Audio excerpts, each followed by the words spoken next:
Are you good? Let's go. I'm just waiting on you to shut up. You shut up. Guys, this is an extremely exciting day. This is an extremely exciting day. I drove all the way from South Carolina to Virginia to pick up this car, and it is a Toyota Supra. It has this big single turbo on it. It is manual. It has 93,000 miles on it, and I paid $1,000 for it. Let's just take the cover off. Well, first off, I'll give you a hint. It's got some chrome Johnnies on it.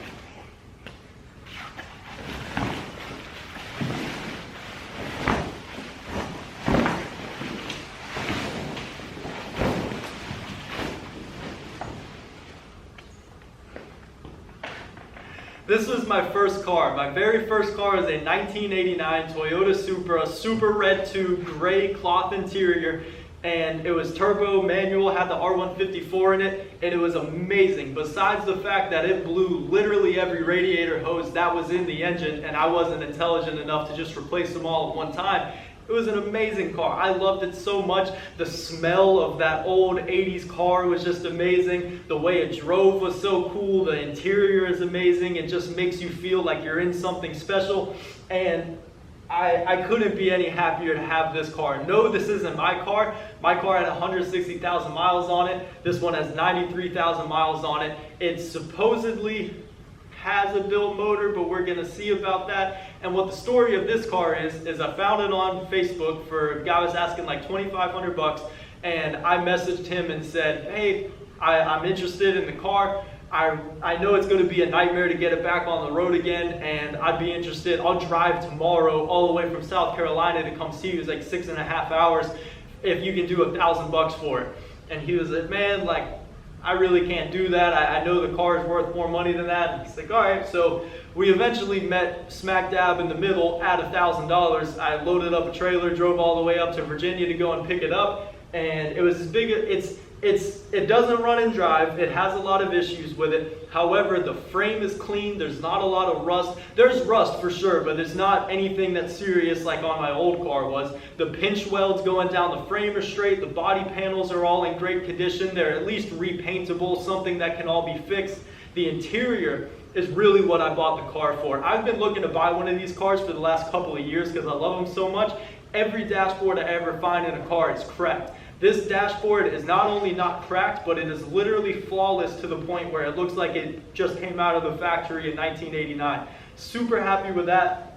And the story of this car is the guy that previously owned it before the guy I purchased it from was really into cars, like kind of built it up, made like 400 wheel horsepower in it, upgraded the turbo, the fuel system, eventually blew up the engine, and supposedly took the engine out, rebuilt it, put decent parts in it, put it back together, and before he was able to finish up doing all the wiring harness and getting the engine to run again, he passed away. So the car has been sitting for the last 9 years at his mom's house.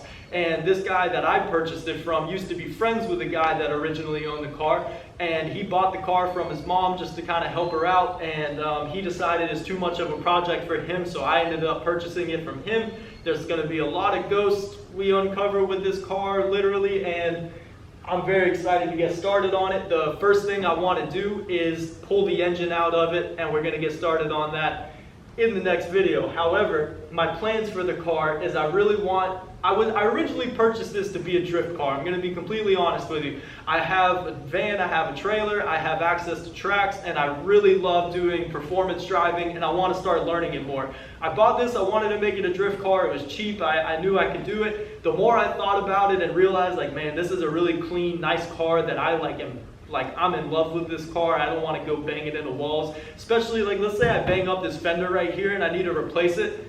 Where the hell am I going to find a good replacement? I might have to drive all the way to Virginia again, maybe to just go find parts for it. So I'm going to make this a really nice, clean, daily driver type of car, make it 700 wheel with air conditioning. I'm going to keep the 7M in it. I'm going to put a standalone in it. I got big plans for it. It's going to be something that takes time for me to build because this is going to be very expensive. I'm going to do everything correct. It's going to be a show-worthy car whenever it's done for sure. And let me show you the inside. So this thing has got leather interior, which is an upgrade from the one that I had. It's ripped right here. It's a little bit faded up here. I do believe that this is all stuff that could be professionally fixed either by a professional or by my stupid self trying it myself, which is probably what's gonna happen. This steering wheel right here is all chewed up and destroyed from the sun. However, the innards of it are all in great condition. It just needs to be restitched. So this is probably something I'm gonna send off to a professional, have restitched. I don't wanna put an aftermarket wheel in it and not have the airbag, because this is gonna be a street car without a cage. Look at this dashboard. I love this dashboard so much. It's so cool. It just looks like you're in a fighter jet, and it's in mint condition besides some dumbass that painted all of this stuff red. So all of this is going to go back to original or better than original. And I mean, like, the passenger seat's in good condition. The door, I have the whole entire door card. It's just not in the car right now. It's in the trunk. And the rear seats are all chewed up from the sun. That's really like the only thing I can't fix on the interior. However, like, the rear seats in these cars are absolutely pointless. No human being can fit back there. They just put them there just to say that they were there, I believe. So it's gonna get a rear seat delete. There's a bunch of random parts and stuff that are sitting back here. It is the 89, like I said, so it's got the good looking rear end and tail lights. It needs a lot of body work done. It's gonna need to be repainted. It has been repainted. And as you can see, when it comes time to take all this Bondo off right here, we might have to use a jackhammer, but I think that we can get this fixed up. Worst case scenario, might have to cut a quarter out of another car. But besides that, there's not a lot of Bondo on it. I've gone through the paint depth gauge and gotten an idea of how much is on there.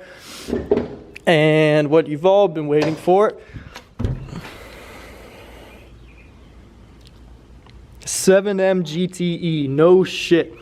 So this is a $120 Chinese choo-choo boy on here that is going in the trash. I'm gonna put a nice turbo on it, but he did spend some good money on a quality stainless steel turbo manifold, so that's good. I'm probably gonna reuse that. This whole engine bay is gonna get repainted. Everything's gonna get tucked. It's gonna look amazing.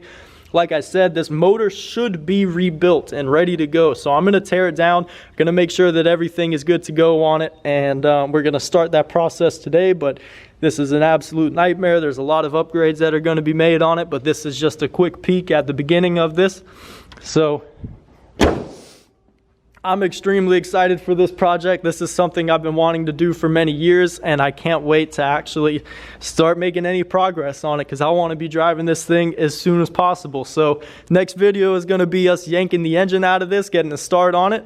Make sure you like and subscribe. Thank you so much for watching.